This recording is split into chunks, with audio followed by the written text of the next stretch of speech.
छत्तीसगढ़ में मराठा शासन और उनके परिणाम कलचुरियों का पतन, अपार खनिज संपत्ति को अपने हृदय में संजोए वन्य प्रांतों की आच्छादित धान का कटोरा। छत्तीसगढ़ 18वीं सदी में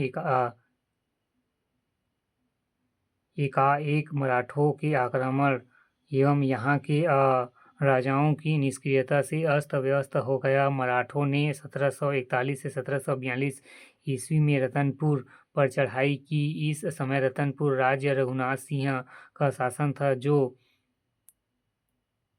वयोवृद्ध हो चुके थे।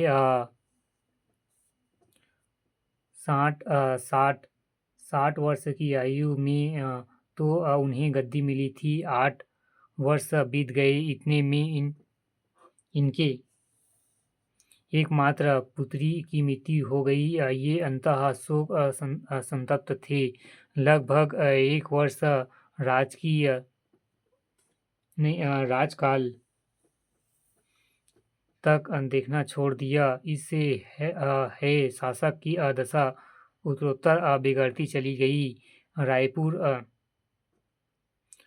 रायपुर राज्य अंतर्गत अंतिम कलचुरी शासक अमर सिंह देव थे, जो अमर सिंह देव थे। ये भी शक्तिहीन हो गए थे।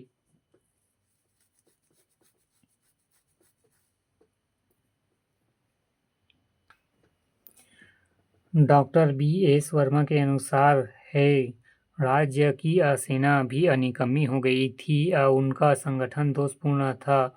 सेना की अलग अलग टुकड़ियों की अलग अलग अधिकारियों द्वारा भर्ती की जाती थी और वे ही उसमें देख रेख करते थे। इनका परिणाम यह हुआ कि शासक की कोई सुदृढ़ सेना नहीं रही जिस पर वह अपना अधिकार रख सकता। दुर्बलता के कारण संबंधित शासक सेना पर अपना नियंत्रण रखने में असमर्थ रहे। है सरकार आर्थिक दृष्टि से भी खोखली हो गई थी, तथापि उसकी आय कम हो गई थी। लगान ज्यों-त्यों ज़्यादा पैदावार ज्यों-त्यों घटती गई। फलस्वरूप किसान अपनी खेतों को छोड़ने लगे। इस प्रकार आर्थिक विषमता सरकार के समकक्ष एक चुनौती के रूप में खड़ी हो गई। शासन के संचालन हेतु राजा के अतिरिक्त अनेक अधिकारियां हुआ करते थे। अधिकारीगण अपने क्षेत्र में स्वतंत्रता पूर्वक कर्मचारियों की नियुक्ति और बर्खास्तगी के कार्य करते थे। इन अधिकारियों ने अपने अधिकारों में वृद्धि हेतु अपने पर्दा को वंशागत बना लिया। जेम्स कीम्स की रिपोर्ट में विदित होता है कि राज्य के अधिकांश भागों का विभाजन राज परिवार के सदस्यों और अधिकारियों के बीच हो गया था। केंद्रीय शक्ति कमजोर होने पर इन अधिकारियों ने अपनी शक्ति कायम रखने के लिए राजा के विरुद्ध विद्रोह किया। व्यक्तिगत स्वार्थ के कारण राज्य हित की चिंता नहीं थी। परिणाम प्रशासनिक व्यवस्था दिन प्रतिदिन विघटन होती रही। छत्तीसगढ़ की संपन्नता और उड़ीसा बंगाल थल मार्ग के बीच में इसकी स्थिति के कारण छत्तीसगढ़ पर मराठों के प्रारंभ में नजर थी। शिवाजी ने सर्वप्रथम बरार व छत्तीसगढ़ पर आक्रमण की योजना बनाई थी। उसकी सेवा से संभाजी भोसले नाम एक सिपाही था। उसकी योजना के आधार पर शिवाजी ने सनद के आधार पर 1674 के पूर्व उसे चौथे वसूल करने का अधिकार दिया, लेकिन यह योजना शिवाजी की मृत्यु के बाद क्रियान्वयन हो सकी। है शासन की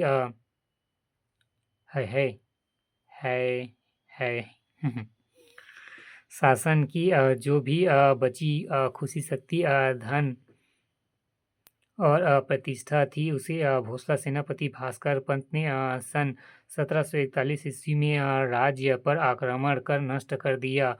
भास्कर पंत का अभियान जिस समय मराठा शासक रघोजी कर्नाटक की ओर गया, उस समय नागपुर में सेनापति भास्कर पंत था। उसी समय से भास्कर पंत ने दक्षिण कौशल छत्तीसगढ़ में अपना राज्य जमाने का यत्न किया। राज्य सीमा में प्राय वैनगंगा, गया, रायपुर और रतनपुर के राजाओं की राज्य सीमा थी, जो 800 वर्षों के बराबर शांति के साथ राज करते चले आ रहे थे, किंतु इस समय वे प्राय तेजहीन हो चुके थे। उधर बंगाल में भी राज्य पलटने की साजिशें जोर के साथ चली रही थी।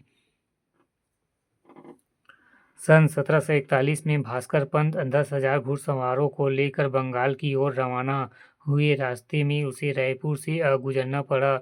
वहाँ का राजा अमर सिंह था, जिसने मराठा सेना के प्रति कोई विरोध नहीं किया और न ही भास्कर पंत ने ही कोई छेड़छाड़ की।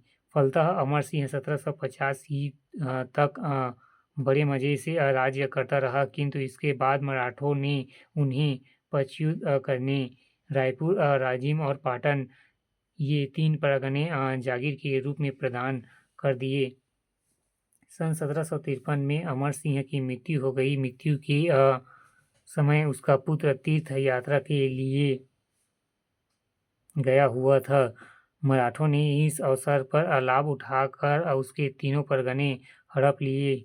जब बिंबाजी छत्तीसगढ़ का शासक बना तब उसने बड़ी कृपा की और सन 1757 में शिवराज सिंह को बड़गांव ग्राम, महासमुंद तहसील माफी में और परगनों के अंतर्गत प्रति गांव 1 रुपया वसूल करने का अधिकार दिया। यह प्रथा 1822 ईस्वी में चल रही।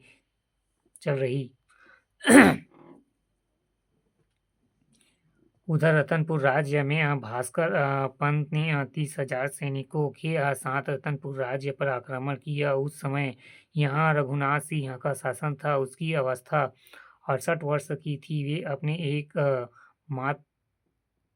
वे अपने एकमात्र पुत्र की मृत्यु के शोक में पीड़ित थे। तनिक भी प्रस्तुत